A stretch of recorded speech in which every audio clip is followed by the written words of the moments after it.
And then over there is the brown fabric that you see in that painting. So that was a bag, and I disassembled it, and it had a life before as a Japanese sake straining bag.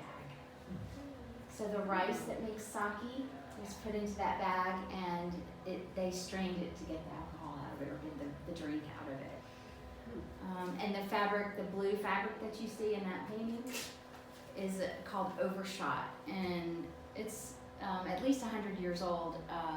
It was probably originally part of a coverlet, but it was probably woven at home. So a little bit of representation of honoring domestic labor, I think you could say, about that. That fabric that's in the assemblage up there, that kind of tan fabric, I can't remember what that was, but it's something really beautiful, decrepit, and old. I can't remember where it came from. And the piece next to it that's woven, that's cardboard. Wow. So I work in leather a lot, and sometimes I make these cardboard pieces that end up looking like they could be leather. I don't know what. It's just a ton of paint. And again, this really extremely matte paint that I use. And then over here, in the painting with the blue that's on the left, that is when Jason's dad died. We were cleaning out his house, and I found a really old military rucksack. It was this beautiful heavy canvas, and it had been down in the Henry's basement for a long time. So I'd bring it home, wash it, and let it air and be in the weather on our deck for probably 3 months. And then I was like, what am I going to do with this thing? And I couldn't bring myself to throw it away. I was like, oh, I'm going to cut it up and make a painting. So that's in there. And the other piece of fabric are English spats. So do you guys know what spats are? Yes. So back in the day, and we're talking really back in the day, not like back in the day, the 70s. We're not going to go way back in the day. This is your boot, and this would wrap around the end of your pants and go and protect your boots from mud. And that's that kind of light color linen. Again, I've taken it apart, but that's what it was before. And in this painting, the bottom half, that's an old work apron. The bottom half of an old work apron. And I kind of fell in love with that, of imagining the person. I don't know what kind of work they were doing. They could have been a drafts person. That could be graphite on there. I don't know. But just imagining them working, which I always wear an apron myself. I'm always doing this, right? Yes. And I just love that, the beauty of what it became over the years of somebody somebody working using that. And above it is another piece of that overshot weaving. So that gives you a little bit.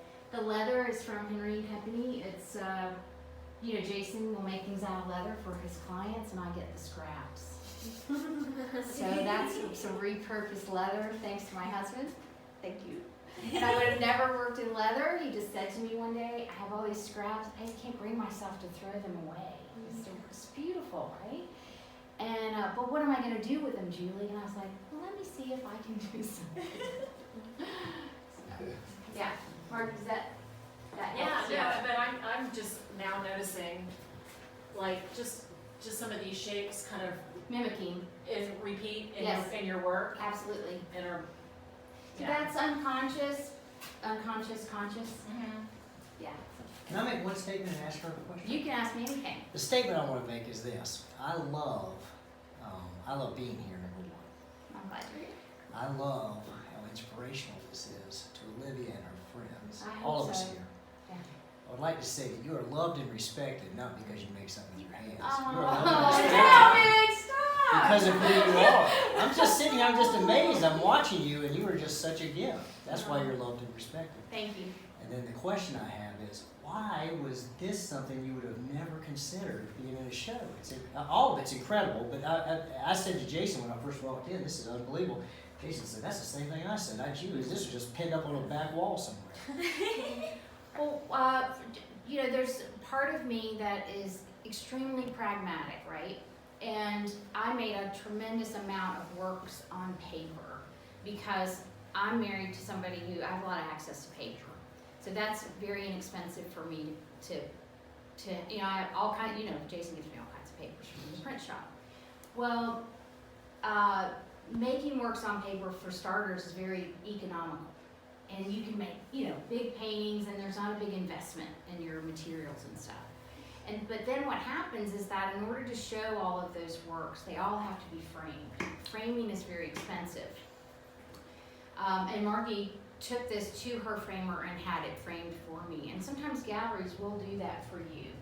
But in this day and age, they don't necessarily come to you and say, we will frame up 10, 15 big pieces of, you know, paintings on paper and invest thousands of dollars in your framing or whatever and give you a show, unless you're super famous and they know they can make all that money back.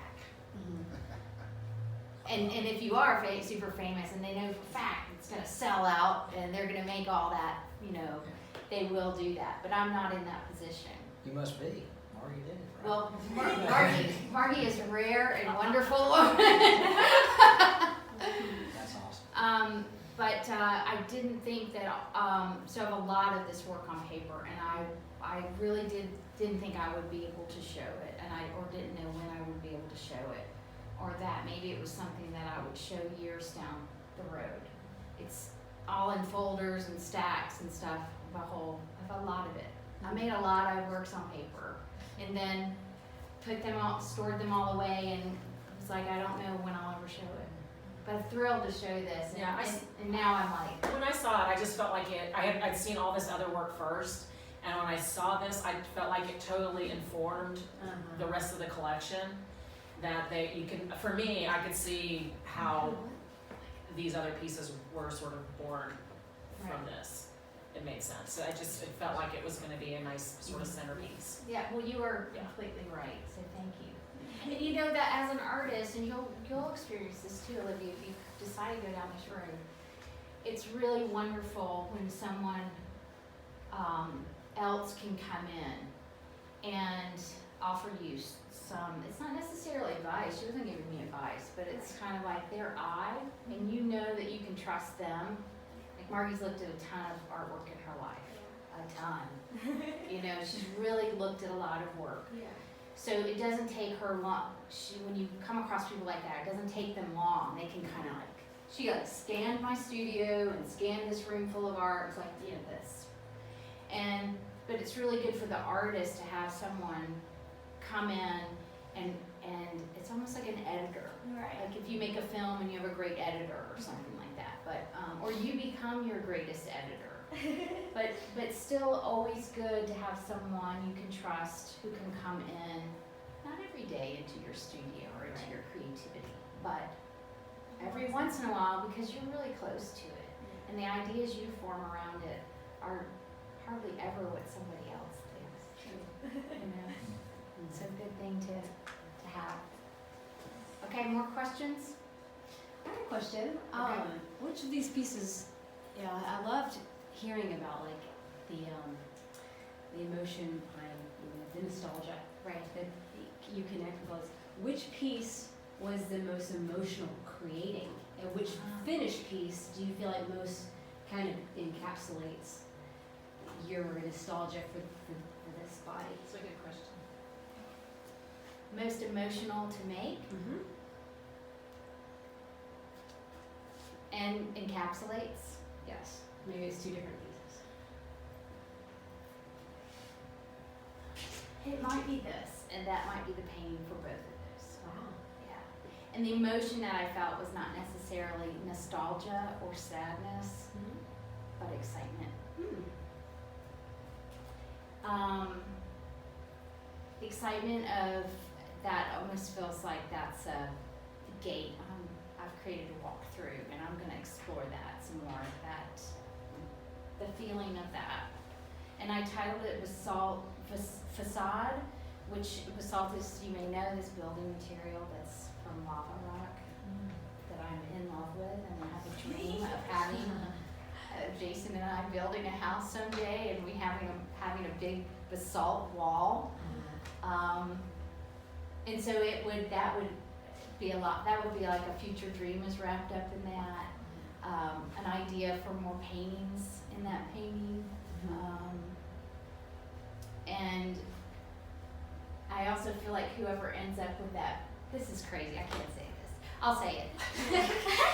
I feel like whoever ends up with that painting, this is the silliness of being an artist, will love it the rest of their lives. And I don't know who that person would be. I think that'll happen. So, and there's nothing wrong with the rest of them. But it was a good question and one I hadn't thought about, but I think it's that one for me. Yeah, it's got a little bit of felt like a breakthrough or something. Yeah. Thank you. Nice. Okay, girls, you got anything for me? I think my mom would like that. Aww. Thank you. I'll send her a picture. Okay, well, thank you all. Thank you so much.